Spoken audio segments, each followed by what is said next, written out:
ইস্তেগফারের ভিতরে সবচেয়ে শ্রেষ্ঠ ইস্তেগফার হলো সাইয়্যিদুল ইস্তেগফার। সাইয়্যিদুল ইস্তেগফারটা যদি মুখস্থ না পারেন, অন্তত লিখিত ভার্সনটা পড়েন।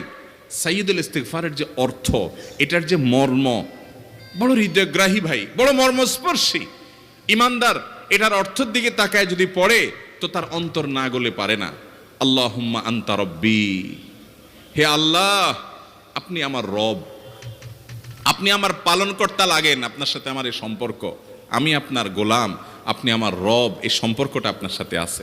আল্লাহুম্মা আনতা রব্বি লা ইলাহা ইল্লা আন্ত, ও আল্লাহ আপনি ছাড়া আমার ইবাদত, আমার গোলামি, আমার দাসত্ব, উপাসনার উপযুক্ত আর কেউ নাই।